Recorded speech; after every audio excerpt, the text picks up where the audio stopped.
Hi everyone, Adrian here. Welcome to Bush and Grid. Today let's have some fun with a topic, which is, yes, a little bit of a fantasy of mine. In a SHTF scenario, how far can I survive, right? And I am not a hardcore prepper, okay? I don't spend my day dreaming about that, but it's a recurring thought, I would say. Preparedness goes far beyond, what firearm you own, okay? I'm fully aware of that. This video will specifically focus on firearm, however. So before I show you any gear, I would just want to lay out a little bit my mindset and how I approach this. The first thing is on day one, okay, of SHTF, let's say like things were going like, foobar. And we already had a hint of it during COVID. You've seen how people reacted. The first thing people were fighting over is toilet paper, okay? Very unfocused, a lot of panic, zero strategy, lots of energy wasted. And those aren't the people that we should be afraid of. I think the real threat in day one of SHTF scenarios are the criminal gangs, the organized crime, because first, they're, especially here in Canada, where the firearms laws are very restrictive to law-abiding citizens, the criminal already organized structure, they're better armed than anyone. They've not just seen the violence, okay? They are the violence that we're witnessing today.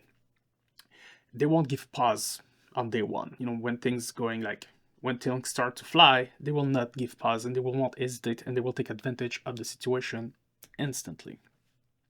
Those are the people we should be worried about. So my first strategy, of course, is always going to be avoidance, and this video is not about becoming a warlord, all right? That's not my goal here. My goal here is what gear I can own today that is still legal in Canada to prepare me for my worst day to come, if it ever comes. So I never liked the one rifle do-it-all approach. I think various situation calls for various strategy, tactics, hence various, firearm. But if I had to pick one, only one, if I had to pick, I hate it, okay? But if I had to pick one, this is going to be my go-to.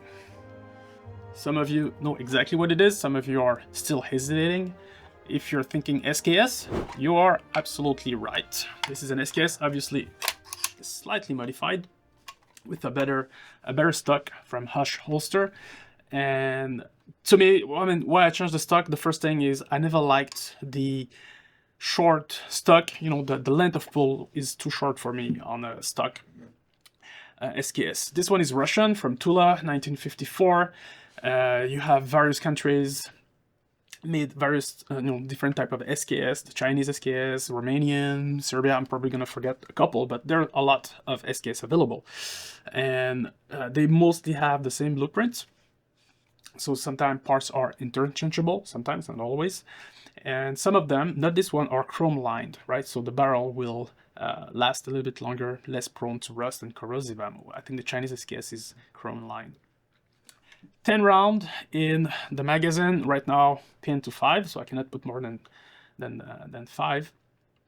But there are some conversion possible if you want to have banana mags to hold more rounds.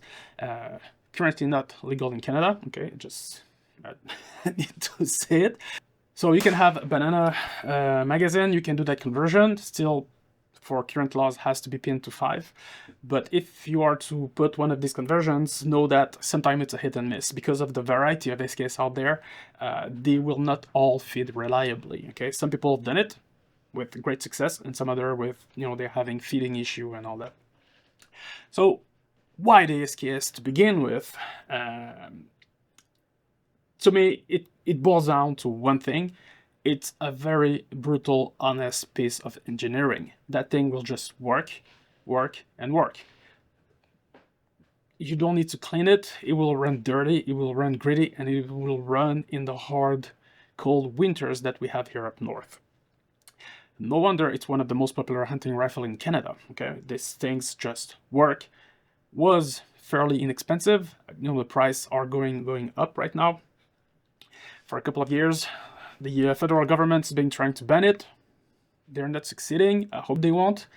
But, as of early 2026, it's still legal in Canada. So that's why this is my top pick right now. before I show you the rest of the firearms that I have to demonstrate, in my show and tell, I want to quickly talk about ammunition, ammo. And to me, there's a group, a category, no, not a category, there's a group of ammunition that I think we should all, if you're serious about prepping, what cartridge you should get. And to me, I have a list, a little checklist here, and 7.62x39, plenty available. The 308 Winchester, the 30-06, 22 LR, 12 gauge shotgun, and 223 Remington. The reason is those are probably the most common and available ammunition available right now in North America. I think, and I'm not sure, but I think the 6.5 Creedmoor could be part of that discussion. Okay, it doesn't have my full support yet, but with the availability of firearms in 6.5 Creedmoor and the availability of ammunition, I think maybe, at some point we can start thinking of including that in this family. But my main goal here is the popularity of these cartridges. At some point, if your firearm were to fail, you would probably find another SKS, or either to replace it or to fix it. And there's also some other, rifle that takes the 7.62x39.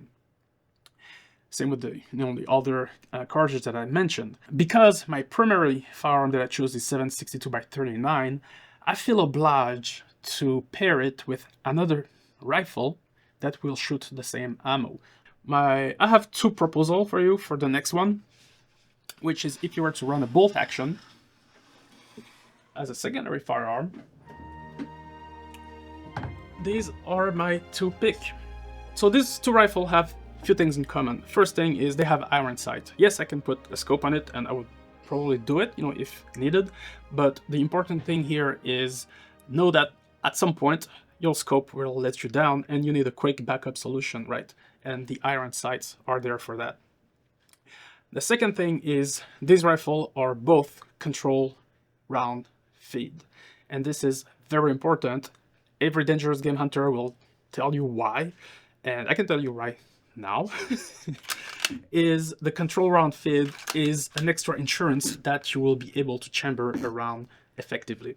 Okay, in a dangerous scenario, stress is high, you're more likely to make mistakes, you're more likely to be off balance, falling, being off guard, and the control round feed ensures that when the bullet leaves the magazine, the bolt holds it, whether you push it or you pull it. Okay, so it's controlled, and as that bolt is holding that round, you cannot double fill your rifle, and the bolt and the round cannot fall on the ground if you were in a canted position. Okay, some other rifle push feed, if you were on the side and you open it, the round will just drop.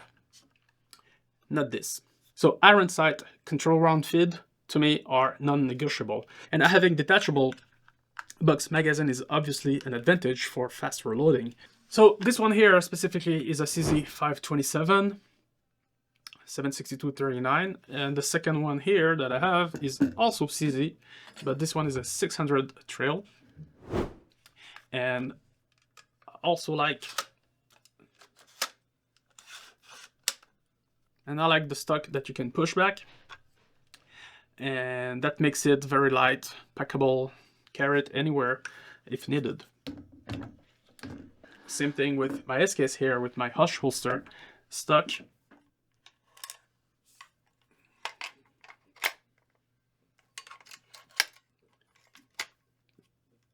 So with the sling, it doesn't take much space. You can also put it in the backpack if needed. I still have the bayonet attached in front. Can be useful on a supply run. Find yourself cornered in a CQC scenario, it's not the time to be squeamish. So these are, I would say the main firearm for food and self-defense. I think any loadout should have a good 22 LR. Okay, and I have a good 22 LR is also non-negotiable. I used to have a Ruger 1022, which is fantastic, don't get me wrong. The reason I'm gonna skip a bolt action is because I had a lot of failure, especially when it's really, really cold. With the cold, it wouldn't just cycle. It was just jamming all the time when I was hunting. And of course, never had that issue with a bolt action. This is a CZ 557, fantastic little rifle for the cost. Tag driver, it just works. The bolt is also control fid. I don't know if it's really needed for a 22LR, but you know, for the bigger cartridges, absolutely, it's necessary. And last but not least, you need a good, dependable shotgun. And to me, my first choice is definitely a Remington 870 because one, the number of these available everywhere. If I were to break something, finding a replacement part would be easy. Easier than some other model.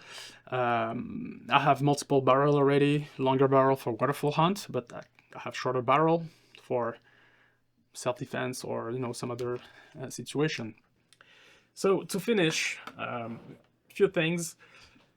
First thing is, obviously it goes without saying, you need to stock up, right? On ammunitions, magazine, stripper clips, whatever you're using, it needs a good bulk to begin with. Learn to reload, very important. You're gonna make the brass, you know, being reusable. If you find bullets, if you learn to cast your own bullets, that's gonna make you a much more valuable asset to any groups or team out there. Second thing is you need to know how these firearms work, okay? You should be able to assemble, disassemble, troubleshooting them in a pinch. And, you know, it's only by knowing what every piece does that you will be able to fix them when the needs come. And lastly, and I think this is even, if you have to take one thing out of this video, it's practice, practice, practice. Start with the fact that you will be outgunned.